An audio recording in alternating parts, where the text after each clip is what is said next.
십자가를 지시기 전에 겟세마네 동산에 가서 같은 내용을 가지고 3번 하나님 앞에 나가서 기도하는 내용을 담고 있습니다. 그러니까 간절히 기도하시는 예수님의 모습을 우리가 보게 되고 그와는 반대로 제자들은 예수님의 이 간절함에 거의 공감하지 못한 그런 모습을 우리에게 보여줍니다. 그러니까 예수님의 간절함과 제자들의 무관심이 이제 대조가 되어 있는데 이것이 혹 오늘날 우리의 모습을 이제 보여주는 것이 아닌가 하는 그런 생각이 듭니다. 기도해야 되는데 기도할 이유를 전혀 모르는 제자들의 그 모습 속에서 우리의 모습이 이제 비춰진다, 그렇게 볼 수 있다는 거죠. 그래서 먼저 우리가 생각해 보려고 하는 것은 예수 그리스도의 이 간절한 모습입니다. 32절에 보면 겟세마네라고 하는 동산으로 기도하러 가시죠. 그러니까 임박한 죽음, 제자들의 배반, 그리고 제자들의 부인이 예언된 6월절 전날 밤, 말하자면 예수님 입장에서 보면 개인적으로 총체적인 위기의 순간에 예수님은 기도에 집중하기 위해서 동산에 이제 가신 거죠. 마가복음을 보면 예수님이 기도하셨다는 그 언급이 3번 나옵니다. 1장에 나오는데 1장 35절에 보면 예수님의 초창기 사역, 막 사역을 시작하셨을 때 이제 기도하셨다는 내용이 나오고, 6장 46절을 보면 예수님의 명성이 이제 절정에 도달하던 중반기 때 예수님은 또 홀로 기도하시는 모습을 보여줍니다. 그리고 이제 사역 마지막 때 이제 자신이 이 땅에 오신 사명을 감당하기 위해서 기도하러 가시는 내용을 오늘 본문에서 우리가 보는 거죠. 처음이나 이 중간쯤에서 예수님은 이제 홀로 제자들을 따로 두고 홀로 가셔서 기도하십니다. 겟세마네 동산에서는 제자들을 데리고 가죠. 예수님 곁에 있게 했습니다.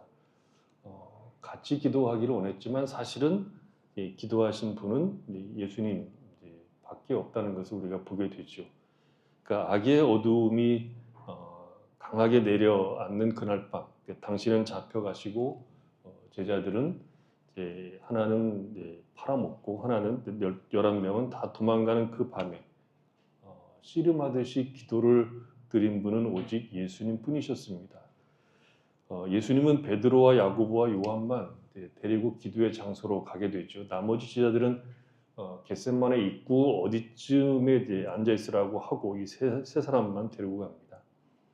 그리고 우리는 거기에서 뜻밖의 예수님의 모습을 만나게 됩니다. 33절에 보면 심히 놀라시며 슬퍼하셨다, 이렇게 얘기하고 있죠. 놀라고 괴로워하기 시작하시는 예수님을 만나게 되는 것은 굉장히 뜻밖의 일입니다. 제자들에게 하신 말씀은 더 충격적이에요. 내 마음이 심히 고민하여 죽을 지경이요, 이렇게 얘기합니다. 그러니까 예수님은 3명의 제자들에게 당신이 지금 어떤 내적 상태에 있는가를 그대로 가감없이 보이십니다. 예수님께서 3명의 제자들에게 당신의 마음을 드러내신 것은 제자들이 예수님에게 공감을 하고 지금의 상황이 어떤 상황인지 제자들이 알아채고 그들이 예수님에게 깊은 연대감을 가져주기를 원하셨다고 볼 수 있습니다. 예수님은 당신의 마음을 드러내시는 것에 그치지 않고 제자들에게 구체적인 행동을 요구하시죠. 여기 머무시오, 그리고 깨어 있으시오, 이렇게 얘기합니다. 그러니까 8명의 제자들에게는 여기 앉아 있으라, 그러니까 겟세마네 동산 입구 어딘가에 앉아 있으라 하신 반면에 같이 데리고 간 3명에게는 머물러 있을 뿐만 아니라 깨어 있으라고 당부를 하십니다. 깨어 있으라는 말은 물론 기도하라는 말일 수 있습니다. 그러나 이 말은 좀 더 깊은 내용을 담고 있다고 보는데, 예수님 곁에 머물러 있도록 요청한 것은 지금 예수님은 죽음의 길을 갈 것인지 말 것인지를 두고 처절한 사투를 벌이는 순간에 제자들에게 내 곁에 머물러 있으라고 하는 것은 예수님의 그 기도에 동참을 하고 예수님의 그 마음에 공감을 하고 예수님을 돕도록 요청하는 내용을 담고 있다고 볼 수 있습니다. 물론 그 돕는 것 중에 기도가 포함이 되어 있는 것이죠. 그래서 우리는 우리를 당황스럽게 하는 뜻밖의 예수님의 모습을 보게 된다는 거죠. 놀라고 번민에 휩싸기 시작하고 내 마음이 슬퍼 죽을 지경이라고 말씀하시는 주님이 매우 낯섭니다. 갖은 고문과 고통 속에서도 주를 부인하지 않았던 그리고 죽음을 두려워하지 않았던 죽음을 불사했던 수많은 기독교 순교자들의 모습과 그들보다 훨씬 더 흔들림이 없을 것이라고 예상된 예수님은 놀라고 괴로워하시고 죽을 지경이라고 말합니다. 무엇이 예수님을 이토록 놀라고 괴롭고 슬픔 가운데로 끌고 갔을까요? 시편 40편 5절에 보면 내 영혼아 내가 어찌하여 낙심하며 어찌하여 내 속에 불안해하는가 너는 하나님께 소망을 두라 그가 나타나 도우심으로 말미암아 내가 여전히 찬송하리로다 하는 얘기가 나옵니다. 그러니까 시인의 지금 40편의 시인의 슬프고 괴로움은 하나님이 계신 성전으로부터 멀리 떨어져 있기 때문에 오는 고통입니다. 그러니까 성전으로부터 멀리 떨어져 있다는 것은 하나님으로부터 멀리 떨어져 있다는 것이고 그래서 괴로운 것인데 만일 예수님이 이 시인의 시를 참조한 것이라고 한다면 예수님의 번민과 놀람과 슬픔은 시편 저자의 영혼이 하나님으로부터 멀리 떨어진 단절감으로 인해 오는 그 고통, 고민과 똑같은 경험을 하고 있다는 뜻이 됩니다. 이제 많은 사람을 대신해서 대속의 죽음을 앞두고 있습니다.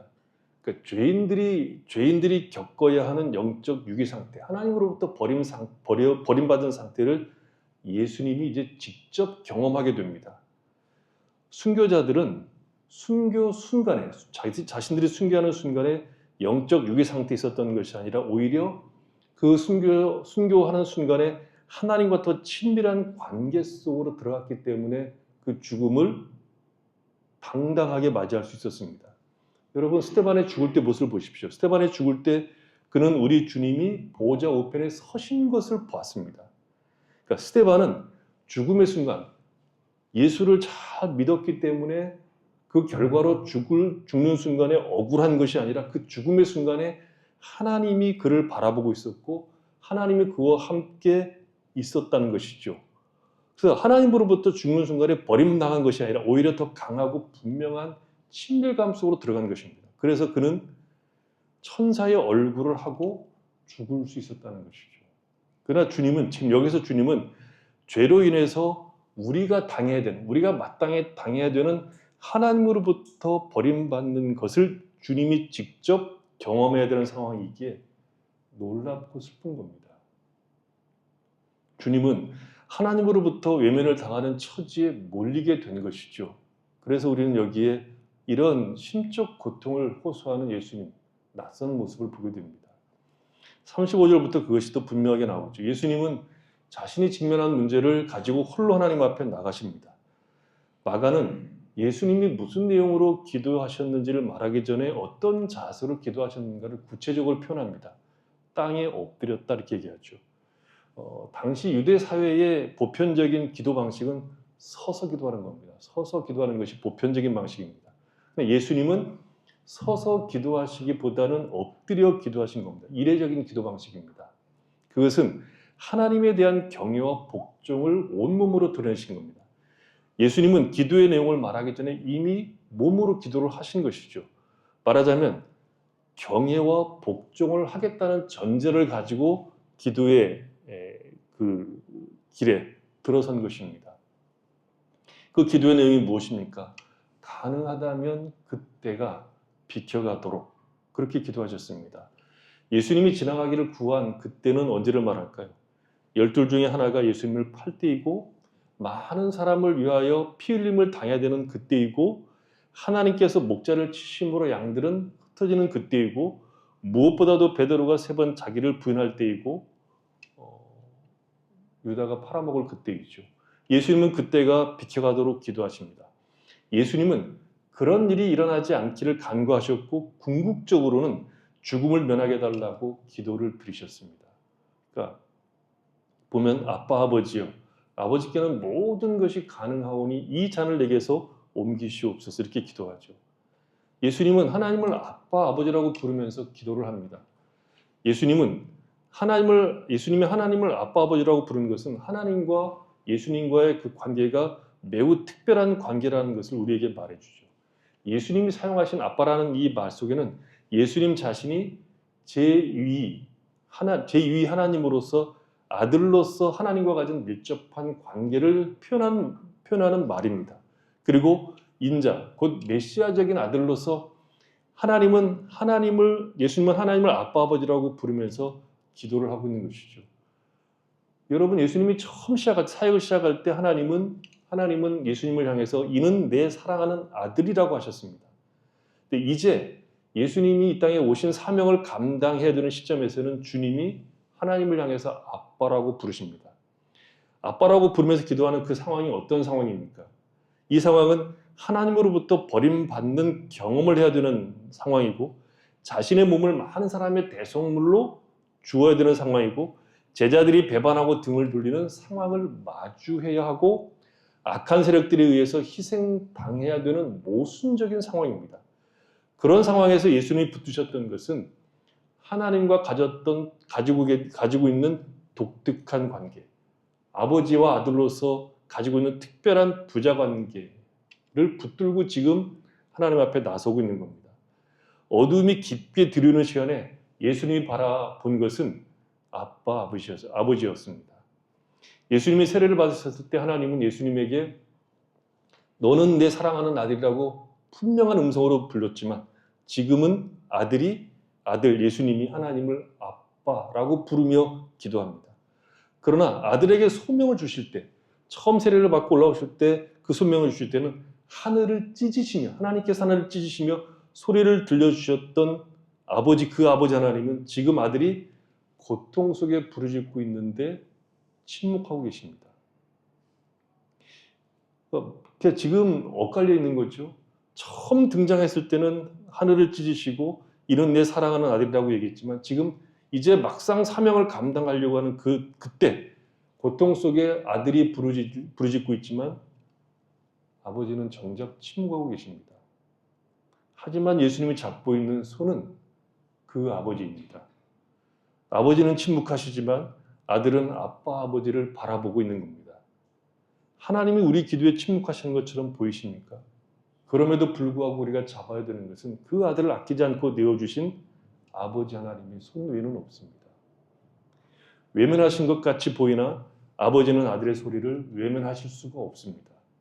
기도는 아버지에게 하는 것이니 늘 힘내어서 해야 된다고 성경은 늘 가르칩니다. 예수님은 그 아버지께서 모든 것을 할 수 있다고 믿었습니다. 그래서 예수님은 이 잔을 내게서 거두어 달라고 얘기하시죠. 예수님이 말씀하신 이 잔은 하나님의 진노를 말하는 겁니다. 이 하나님의 진노의 잔은 죄인들의 것이지 예수님의 것은 아닙니다. 모든 죄인들이 각자 마셔야 하는 잔을 이제 예수님이 대신 마셔야 하기 때문에 하나님의 진노의 깊이를 아는 예수님은 이 잔, 곧 하나님의 진노를 거두어 달라고 기도하는 겁니다. 우리는 소크라테스가 어떻게 죽었는지 잘 알고 있습니다. 그는 아테네에 새로운 신을 들여오고 젊은이들을 타락시킨다는 죄목으로 독배를 마시게 되었을 때 그는 마지막 순간까지 안색이나 표정의 변화나 떨림이 없이 즐겁고도 담담하게 그 잔을 마셨다고 얘기합니다. 근데 여기 예수님은 주저하시는 모습을 우리에게 보이십니다. 예수님 앞에 놓인 자는 그것을 피하고 싶은 유혹을 불러일으킬 만큼 치명적이었다는 것인데 이 잔을 마시는 것이 육체적으로는 죽음을, 영적으로는 하나님과의 단절을 가져올 것이라는 사실을 주님은 아셨기 때문에 주저했던 겁니다. 물론 우리는 예수님이 어떻게 죽음의 공포를 가질 수 있는가 이렇게 질문을 할 수 있죠. 하지만 예수님이 육신을 입으신 참 사람이었다는 성육신의 교리를 받아들이면 육신을 가진 자들이 겪는 모든 고통을 예수님 역시 가감없이 그대로 다 겪으셨다는 것을 믿지 못할 이유는 전혀 없습니다. 오히려 우리는 이런 예수님의 모습을 통해서 이런 위로를 얻게 됩니다. 히브리서 2장입니다. 2장 14절 이하인데 하나님의 자녀들인 우리는, 저는 다른 성경으로 읽습니다. 하나님의 자녀들인 우리는 피와 살을 가진 인간입니다. 예수께서도 피와 살을 가진 인간의 모습으로 나셨습니다.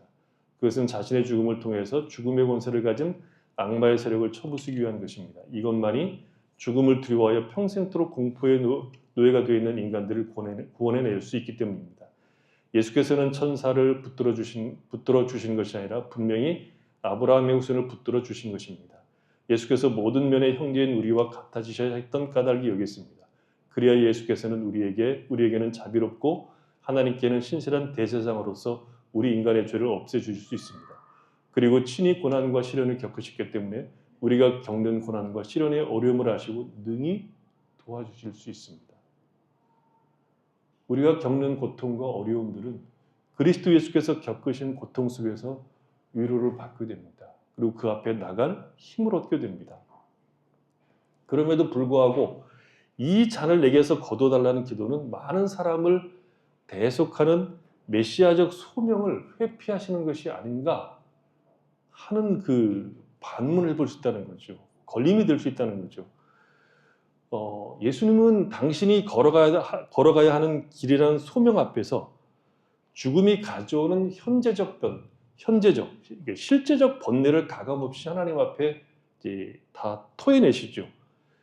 이 기도는 예수님이 지금까지 해오셨던 생명을 사랑하고 돌보셨던 사역과 일치하는 기도입니다. 예수님은 생명을 사랑하셨고 그 사랑은 타인의 생명만이 아니라 자기의 생명을 향해서도 가졌다는 것을 이 기도가 확인해 줍니다. 자신의 생명을 사랑하지 않는데 어떻게 타인의 생명을 사랑하고 돌볼 수 있습니까? 그런 차원에서 예수님의 기도는 정직했습니다. 육신을 입고 오신 예수님은 진실로 육신의 삶을 사시되 자신과 타인의 삶을 존중하고 사랑하는 삶을 사셨기 때문에 이런 고뇌가 가득한 기도를 하실 수 있었던 것이죠. 우리가 우리의 영혼을 사랑한다면 동일하게 우리 역시 탄식하며 죄악으로 인해서 멸망길로 가는 사람을 위해서 기도할 수 있습니다. 자기 영혼의 영혼을 사랑하는 자들만이 다른 사람의 영혼을 위해서 탄식하며 기도할 수 있습니다. 중요한 것은 기도의 결론이죠. 예수님은 메시아적 소명을 회피하기 위한 기도를 한 것이 아닙니다. 예수님은 자신의 뜻보다 하나님의 뜻이 이루어지기를 간절히 기도하죠. 그러나 나 자신이 원하는 바가 아니라 당신이 원하는 바가 이루어지기를 이렇게 기도합니다. 그러면 이런 반문을 해볼 수도 있어요. 이 내용을 가지고도. 처음부터 하나님의 뜻에 순종하는 그 기도를 하시지 이렇게 했다고 저렇게 하느냐 이렇게 말할 수도 있죠. 이 문제는 기도를 어떻게 이해하느냐에 따라서 달라지는 문제입니다. 예수님이 보여주신 기도는 하나님의 뜻에 순응하는 고백만을 포함하기보다는 내적 갈등까지 숨김없이 아버지께 다 아뢰는 기도입니다. 기도는 그것이 가능한 내용을 담고 있습니다. 기도라는 것은 관계 속에서 이루어지는 겁니다. 기도는 내가 치성을 드리면 결과를 얻는 방법으로서 기도가 성경은 주어지지 않고 아들인 내가 아버지에게 나가서 우리의 모든 갈등, 고통, 의문, 아픔 이런 모든 것들을 다 아버지께 꺼내놓고 이야기할 수 있는 관계 속에서 이루어지는 축복입니다. 그러니까 하나님께서는 우리가 언제나 정확하게 하나님께서 원하시는 뜻만 찾아서 구하기를 원하시는 것이 아니고 우리의 지성이 바람직하다고 생각하는 것을 요청하는 것을 허락하십니다. 말하자면 마치 하나님을 설득하고 이해시키는 내용이 기도 속에 담겨 있습니다. 그러니까 기도는 지성이면 감천 그런 게 아닙니다. 우리가 원하는 것을 얻는 수단으로서의 기도가 아닙니다. 기도는 하나님께 우리의 뜻을 전달하고 아우성을 치고 하나님을 이해시키고 설득하는 것 같은 내용을 담고 있는 것이 기도입니다. 하나님께서 말씀을 통해서 이렇게 저렇게 말씀하지 않았습니까? 그러니까 이렇게 저렇게 해주시는 것이 맞는 거 아닌가요? 를 할 수 있는 것이 기도입니다. 그것이 우리가 받은 축복입니다. 예수님은 이 잔을 옮겨달라고 하시면서 나의 원대로 마시고 아버지 원대로 해달라고 하심으로 마지 못해 이 잔을 받겠다는 것이 아니라 아버지의 뜻을 따라 기쁨으로 이 잔을 마시겠다고 하신 겁니다. 십자가의 죽으심은 하나님의 뜻이며 동시에 우리 주님의 기쁘신 순종입니다. 내가 사도 바울이 그런 고백을 했죠. 이제 내가 육체 가운데 사는 것은 나를 사랑하사 나를 위하여 자기 자신을 버리신 하나님의 아들을 믿는 믿음 안에서 사는 것이라고 했습니다. 그러니까 예수님은 아버지의 뜻을 따라 잔을 받기로 자발적으로 결단하신 이유는 아버지의 뜻을 꺾지 못해서가 아니라 우리를 사랑하셨기 때문입니다. 나를 사랑하사 나를 위하여 자신을 버리신 겁니다. 겟세마네에서 드린 예수님의 기도 안에서 우리가 발견할 수 있는 것은 진노를 꺾지 않으시는 하나님이 아니라 우리를 사랑하셔서 자신을 희생하시는 하나님입니다. 이것은 예수 그리스도를 통해서 도래하게 된 하나님 나라의 통치자인 하나님의 모습입니다. 예수님의 기도는 하나님의 뜻에 순복하시되 사랑으로 하시는 겁니다. 여기에서 우리가 확인할 수 있는 것이 무엇입니까? 예수님은 자신의 길을 가기 위해서 기도하신다는 겁니다. 가장 악하고 참담한 상황에서 예수님이 하신 것은 기도입니다. 어둠이 깊게 내리고 악이 기승하는 그 시기에 예수님은 기도하셨습니다. 예수님이 십자가의 길을 가기 위해 바라본 것은 아버지 하나님이셨습니다. 예수님이 하신 것은 하나님에게 엎드리는 것이었습니다. 아버지의 뜻에 순종하기 위해서 주님은 기도하신 겁니다. 이것은 우리에게 무엇을 가르쳐 줍니까? 단순히 예수님이 기도하셨다는 것이 아니라 예수 믿는 사람으로 살고자 하는 자들, 예수 그리스도의 길을 가고자 하는 자들은 이 세상에서 기도가 가장 중요한 일 가운데 하나인 것을 가르쳐 줍니다. 예수님이 이제 잔을 마셔야 하는 길로 갑니다. 예수님은 하나님으로부터 버림받는 경험을 하게 될 겁니다. 제자들은 배반하고 도망할 겁니다. 그의 곁에는 아무도 없습니다. 악한 세력들은 힘을 얻어 예수님을 죽음으로 내몰 겁니다. 그런 상황에서 예수님은 당신의 길을 가기 위해서 기도하신 겁니다. 하나님을 의지하는 것 외에, 하나님을 바라보는 것 외에 이 길을 갈 힘과 능력을 얻을 수 없다는 것을 말해주는 것이죠. 아버지의 뜻을 이룰 수 있는 길을 갈 수 있도록 탄원하시는 겁니다. 그 마음의 번민과 괴로움과 주변에서 공격하는 환경 속에서 예수님은 아빠 아버지 앞에 엎드려 기도하심으로 당신의 길을 기쁘게 가시는 겁니다. 그 반면에 제자들 한번 봅시다. 제자들의 모습에서 우리가 볼 수 있는 이상한 장면이 하나 있습니다. 예수님은 기도를 하신 후에 제자들에게 돌아오십니다. 그리고 다시 기도하러 가십니다. 기도를 다 마치지 않고 기도하시다가 말고 제자들을 방문하신 겁니다. 왜 이런 일을 하셨을까? 이상하지 않습니까? 그러니까 기도는 대부분 우리가 기도는 집중해야 된다고 얘기했잖아요. 집중해야 하는데 3번이나 기도하다 말고 반복해서 제자들에게 오셨다는 것은 참 신기한 일입니다. 우리가 생각해 볼 수 있는 합리적인 생각은 제자들이 시험에 들지 않고 깨어있도록 점검하시는 것은 아닐까? 그런 생각이 들죠. 그러니까 제자들 앞에는 통과해야 되는 시험이 있기 때문에 제자들 역시 예수님처럼 깨어 기도했어야 됩니다. 더구나 주님은 깨어있으라고 부탁했기 때문에 제자들은 자신들이 당할 시험을 앞두고 깨어있는가를 점검받을 필요가 있었던 것이죠. 동시에 기도 전에 예수님은 내면에서 일어나고 있던 그의 두려움과 슬픔을 제자들에게 알리며 깨어있도록 요구하셨습니다. 그렇다면 기도 중에 다시 제자들을 찾아온 것도 깨어있는 제자들을 통해서 내적인 예수님이 내적인 위로와 힘을 얻으려는 뜻도 있다고 추정해 볼 수 있습니다. 깨어있으라 이렇게 하고 부탁했다고 하는 것은, 그리고 다시 왔다는 것은 그들이 깨어있었다고 하면 예수님이 큰 힘을 얻을 수 있었다는 뜻이 된다는 거죠. 그게 아닐 것 같아요? 예수님 그게 필요 없을 것 같습니까? 그러니까 제자들이 예수님 부탁하신 것처럼 깨어있었다면 그 사실이 예수님에게 힘이 되었을 것이고 위로가 되었을 겁니다. 주의 백성들이 기도에 깨어있어야 할 시기에 깨어서 기도하는 것은 하나님의 큰 기쁨이 될 것이라는 뜻입니다. 지금 우리는 깨어 기도해야 되는 중대한 시기에 살고 있습니다. 우리가 사는 시대와 역사와 나라를 우리가 결정할 수가 없습니다. 그게 결정하고 온 사람이 아무도 없죠. 그런 시대에 신자인 우리를 보내셨다는 것은 하나님이 포기하신 시대나 역사나 민족이나 나라가 없다는 뜻입니다. 하나님이 포기하지 않았다는 것은 그 시대를, 거기에 사는 신자들이 그 시대와 역사와 민족을 끌어안고 기도해야 된다는 뜻입니다. 우리가 살고 있는 세상, 특히 좀 잘 산다고 말하고 있는 나라들에게 불어닥친 사상과 이념과 광풍은 우리가 지금 깨어 기도할 때임을 알려줍니다. 교회들은 쇠락하고 있습니다. 그리고 공격을 받고 있습니다. 유럽에서는 그 교회가 공개적으로 공격을 받고 있고 전도할 수가 없게 되어 있습니다. 한때 세계 모든 나라에 선교사를 보냈던 영국, 지금도 국교가 정식으로 성공인 나라에서 기독교는 핍박과 조롱을 받습니다.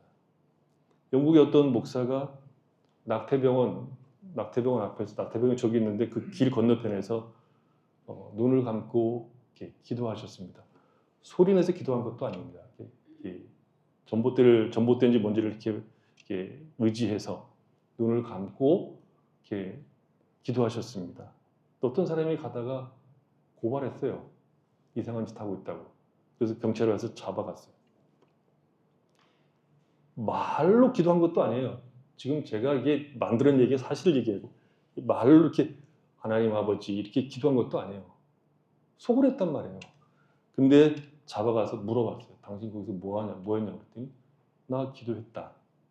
나 기도했는데 무슨 기도를 했냐 그래서 내가 예수를 믿기 전에 젊었을 때 철이 없었을 때 어찌어찌 하다가 애를 하나 베게 만들었는데 그 애를 낙태시켰다. 그 병원이 저 병원이다. 그래서 나는 그 병원 앞에서 내 죄를 회개하고 또 뭐 여러 가지 그렇게 현재의 지금 상황들 속에서 그 아이들이 이렇게 죽어가는 모습이 나는 너무 안타까워서 하나님께 기도하고 있었다. 어떻게 될게요? 훈방 조치요? 아닙니다. 구속됐어요.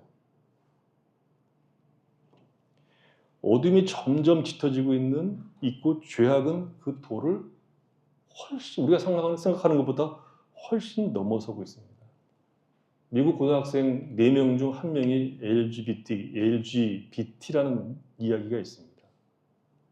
그러니까 4명 중에 1명, 25%지요. 한 명은 레즈비언이든지 게이든지 양성애자든지 B는 바이섹슈얼이라서 양성애자입니다. T는 트랜스젠더인데 여기 Q 있는데 요새 LGBTQ 플러스입니다. Q는 젠더라고 하는데 큐어라고 그러지요. 이 큐어 플러스라고 그러는데 이 큐어 플러스는 이 4개의 성, 레즈비언, 게이, 양성애자, 트랜스젠더 플러스 Q, 수 없는 성이 존재한다 이렇게 얘기하는 겁니다. 왜 이런 일이 벌어지고 있을까요? 이런 시대가 지금 미친 시대인데 미쳤다고 하면 미쳤다고 말하는 사람이 미친 사람이 됩니다. 미국이나 유럽이나 뭐 다 지금 개판이지요. 지난 파리 올림픽에서 우리가 본 것처럼 성 전환도 안 한. 그러니까 염색체는 그냥 남자예요. 생물학적으로 남자가 여자라고 우겨서 여자 복싱에 나와가지고 여자들 다 두들겨 팼잖아요. 어떤 여자는 한 대 맞고 45초 만에 도망가 버렸어요. 내려가 버려서 안 한다. 생물학적으로 남자가 여자라고 우기면 여자가 되고 아침에는 남자인데 난 점심 먹고 나니까 여자가 됐어. 그럼 여자가 되는 거예요. 그럼 미친 건데 그렇게 미쳤다고 얘기하면 미쳤다고 말하는 사람이 미친 게 돼요.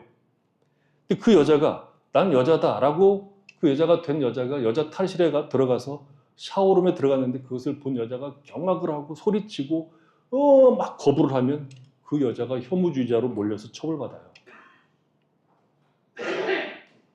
삶이 깡그리 무너지고 있고 뒤집어져 있고 질서가 없어요.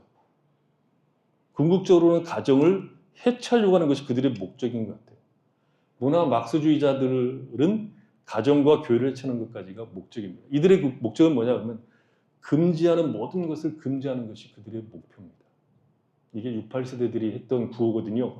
금지하는 모든 것을 금지하는 하는 것이 그들의 목표입니다. 이런 미친 세상에 살고 있다면 정신 바짝 차리고 기도해야 돼요.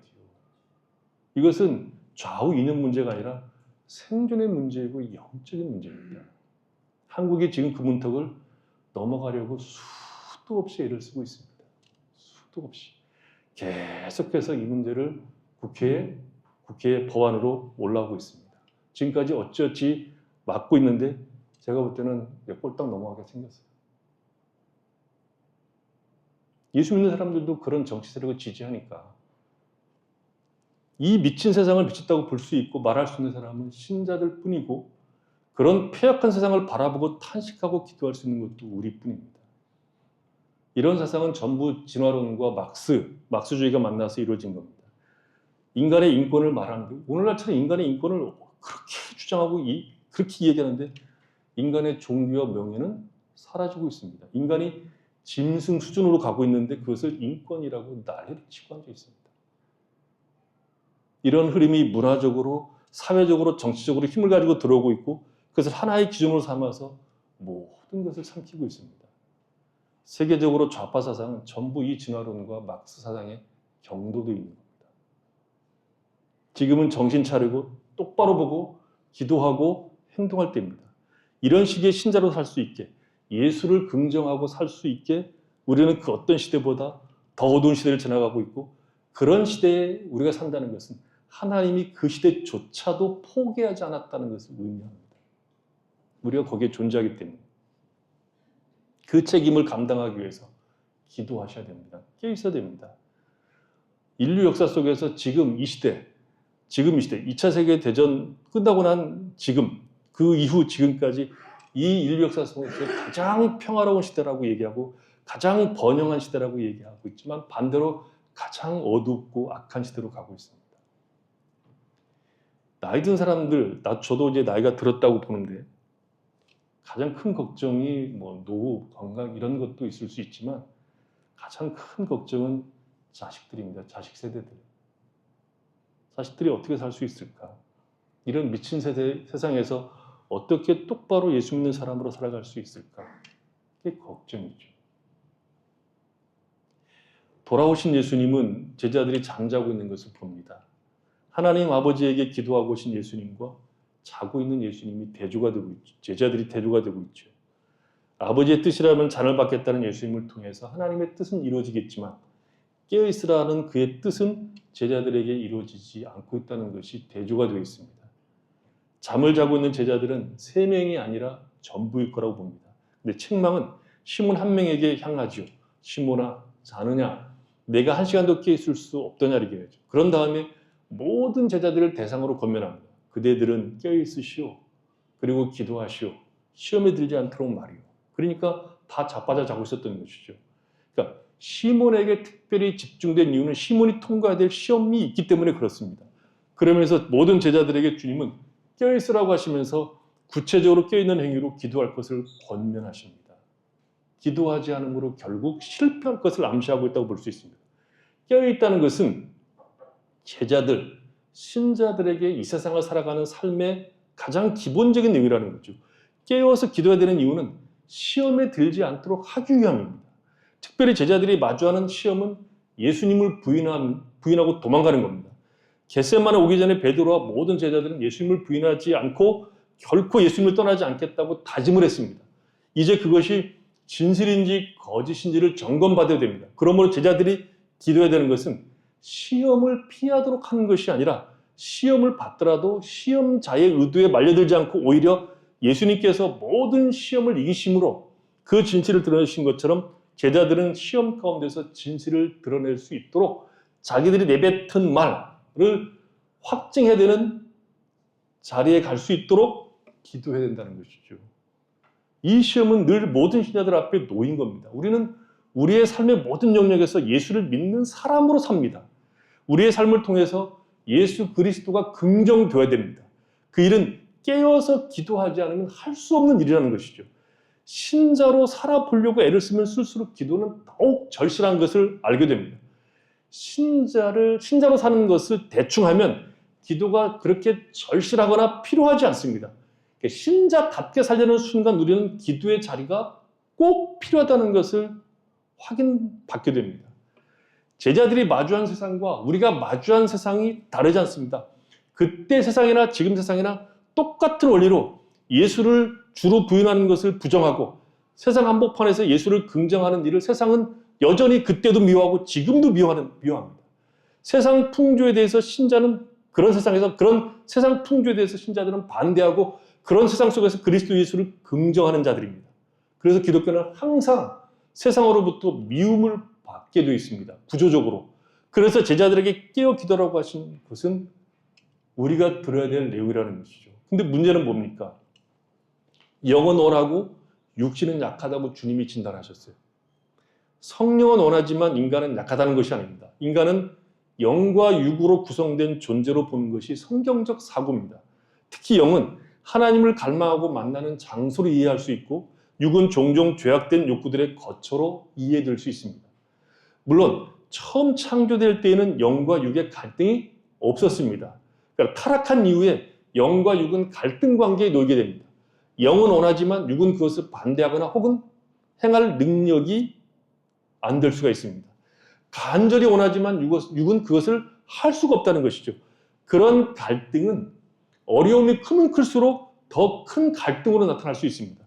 제자들은 영으로 긍정했습니다. 부인하지 않겠다고 했습니다. 떠나지 않겠다고 했습니다. 그것은 베드로나 제자들 모두의 진심이었습니다. 사기치는 것이 아닙니다. 그들은 그렇게 하고 싶었습니다.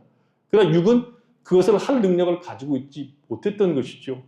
육신의 연약함이 영의 진실함을 담아낼 수가 없었습니다. 제자들은 결심했지만 정작 주님의 견면을 따라 깨어 기도하지 않으므로 다 넘어지는 자리로 가게 되었다는 것입니다. 기도는 우리가 한 거룩한 결심과 선한 뜻을 이룰 수 있는 힘을 구하고 자비를 구하고 은혜를 구하는 수단입니다. 신앙은 결심이 아닙니다. 결심은 좋은 것이지만 그것은 신앙이 아닙니다. 신앙은 사는 겁니다. 신앙은 생각이 아닙니다. 신앙은 몸으로 거룩한 산 제물로 드리는 것이 신앙입니다. 그래서 그렇게 사는 것이 살아보려고 하면 만만치 않습니다. 왜요? 육신이 약합니다. 방해합니다. 걸리적거립니다. 그 결심이 열매를 맺기 위해서는 부단히 연습해야 되고 부단히 기도하셔야 됩니다. 기도 없이 신자로 사는 것은 불가능합니다. 참된 진리에 대한 이해 없이 신자로 사는 것이 불가능하듯이 깨어 기도하는 것이 없으면 신자로 살 수가 없습니다. 앞으로 더더욱 그럴 겁니다. 더더욱 그런 세상, 기도는 더더욱 앞으로 더 필요할 겁니다. 우리는 우리 앞에 살았던 선조보다 훨씬 더 기도가 많이 필요한데 훨씬 더 기도를 하지 않습니다.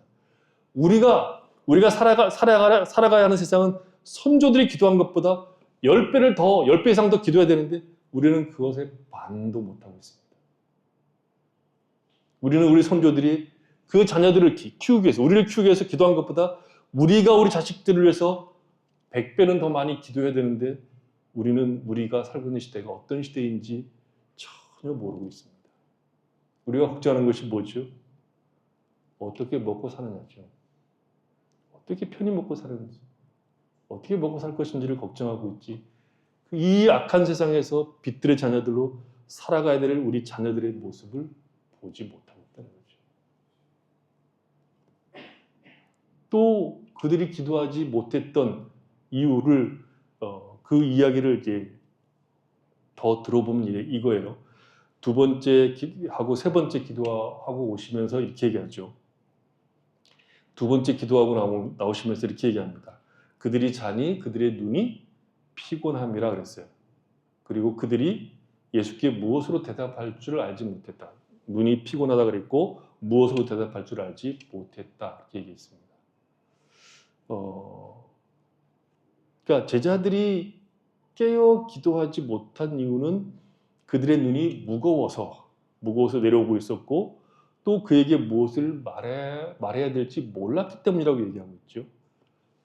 이 말은 우리가 어떻게 보면 몹시 피곤했다, 굉장히 피곤했다 이렇게 볼 수 있는데 그것이 전부가 아닙니다.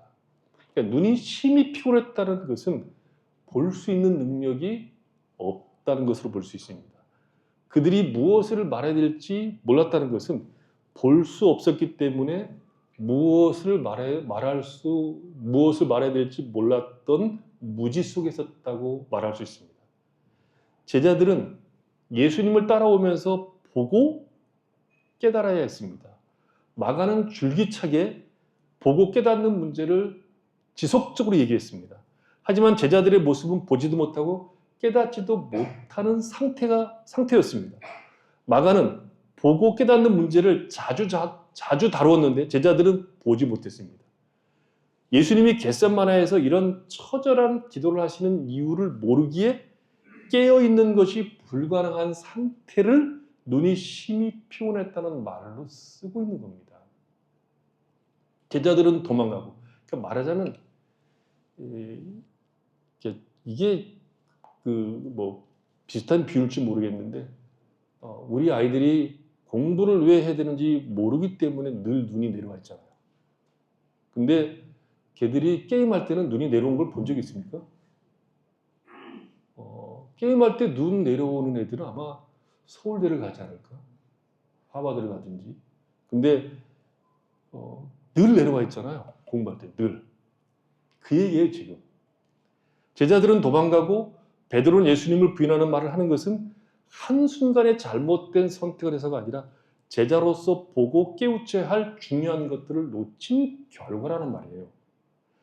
갈릴리에서부터 예수님이 그렇게 제자들에게 보고 깨닫는 일의 중요성을 강조하신 이유는 겟세마네에서와 같은 결정적인 순간에 찾아올 시험을 감당하도록 하기 위해서입니다. 기독교 신앙은 하루아침에 어느 날 망하는 것이 아니라 매일 진리를 찾고 구하고 그 진리를 깨닫고 이해하고 사는 일에 게을리한 결과가 어느 날 덫과 같이 우리에게 임하는 겁니다.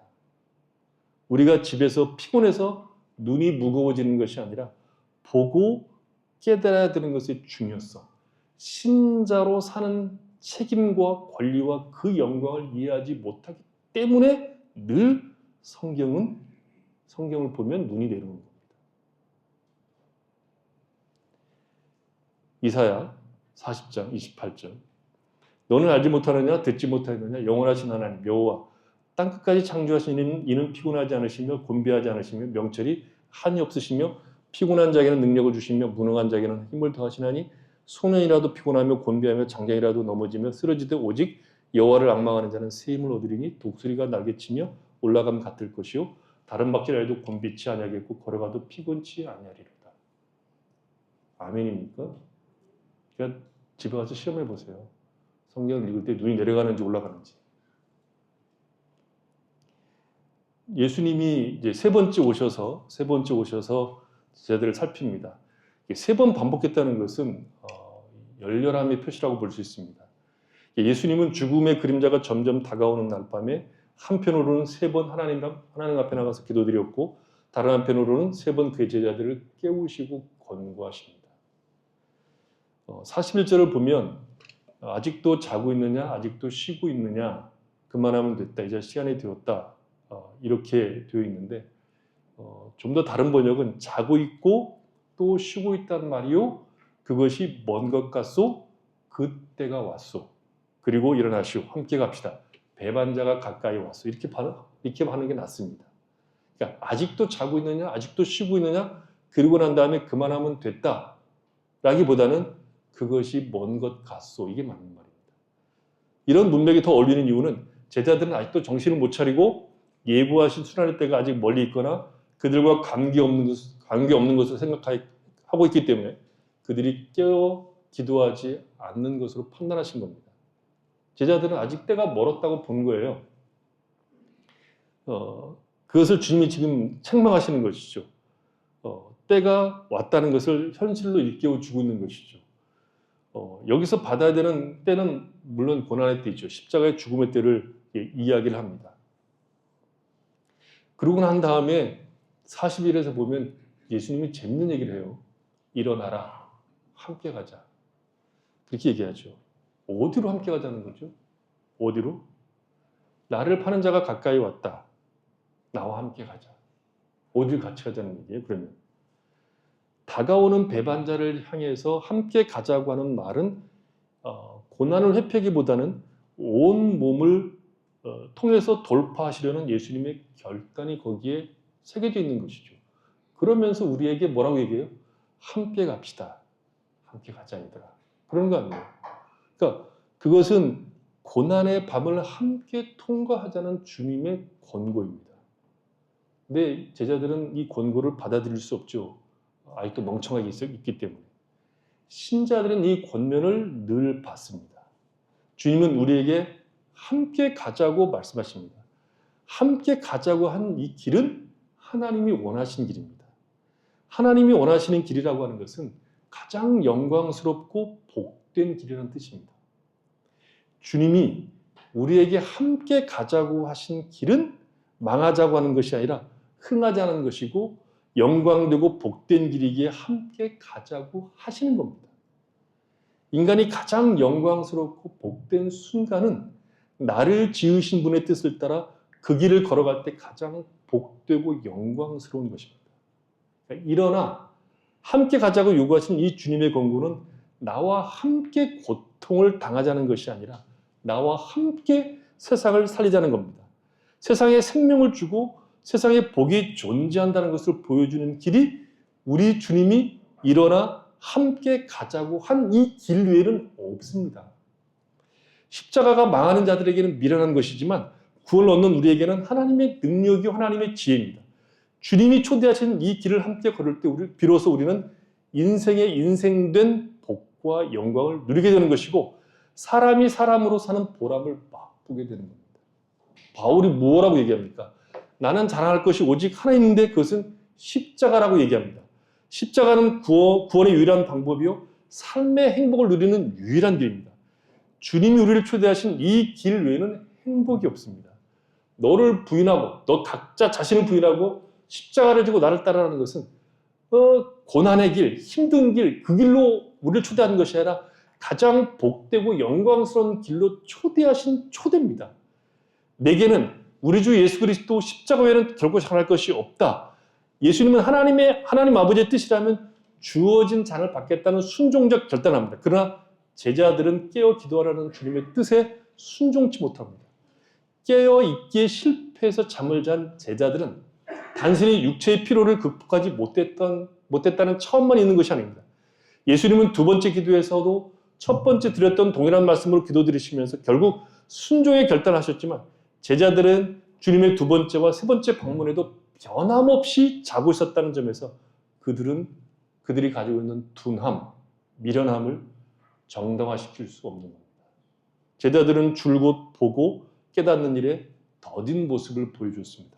그 더디 보고 깨닫는 일에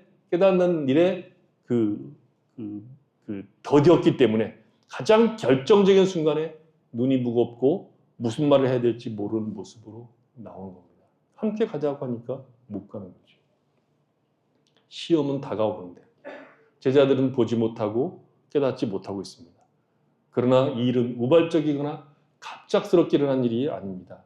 이 일은 갈릴리에서부터 계속되었던 깨어서 보고 들으라는 예수님의 가르침을 이해하지 못한 데서 이미 싹 트고 있었고 여기에서 절정으로 그 모습이 드러난 겁니다. 성경은 그래서 자꾸 우리에게 뭐라고 얘기하냐면 하나님께서 뭐라고 말씀하신지를 보라고 얘기하고 우리의 눈을 들어서 우리가 살고 있는 시대와 세상을 자꾸 보라고 얘기합니다. 우리가 진리 안에 서서 깨우쳐서 우리가 살아가고 있는 세상 속에서 무엇이 가장 중요하고 복된 것인지를 이해하고 깨우쳐 그 길을 걸어갈 수 있도록 기도해야 된다고 성경은 자꾸 얘기합니다. 근데 우리는 보지 못합니다. 깨닫지 못합니다. 그러면 결국 뭘 못하죠? 기도도 안 합니다. 보지 못하고 깨우치지 못하니까 할 말이 없고 기도할 이유가 없는 겁니다. 우리는 절박하지 않습니다. 우리는 우리가 살고 있는 시대를 보고 절박해하지 않습니다. 힘을 다하지 않습니다. 위기가 문 앞에 다가왔는데 힘을 다해 하나님을 사랑하지 않습니다. 그것은 신앙이 아닙니다. 여러분, 신앙은 마음을 다하고 성품을 다하고 뜻을 다하고 힘을 다해서 하나님을 사랑하지 않으면 참된 신앙이 아닙니다. 우리가 예수를 믿는다면 마음을 다하고 성품을 다하고 뜻을 다해서 주 하나님을 사랑할 수 있게 해달라고 탄식하고 기도하고 주의 진리의 말씀을 보셔야 됩니다. 우리는 가만히 있습니다. 기도하지 않습니다. 그 다음에 또 볼 건데 우리는 적당히 서 있습니다. 멀찍이 서 있습니다. 대강 믿습니다. 차갑지도 않고 뜨겁지도 않습니다. 그러니 기도할 수가 없는 거죠. 그러니 우리가 안고 있는 우리가 시대가 안고 있는 아픔과 고통과 어두움을 보지 못합니다. 지금 우리는 깨어 있을 때입니다. 깨어 기도할 때입니다. 주님이 하신 것처럼 기도할 때이고 일어나 함께 가자 이 주님의 권고에 귀를 기울여야 될 때입니다. 우리 주님께서 우리에게 긍휼을 베풀어 주셔서 자꾸 보고 자꾸 듣고 깨우쳐서 우리가 살고 있는 시대를 보고 탄식하고 자꾸 기도의 자리로 들어가고 그 시대를 살아가야 될 우리 자녀들을 위해서 열심을 다해서 하나님 앞에 기도하는 성도들이 되시기를 바랍니다.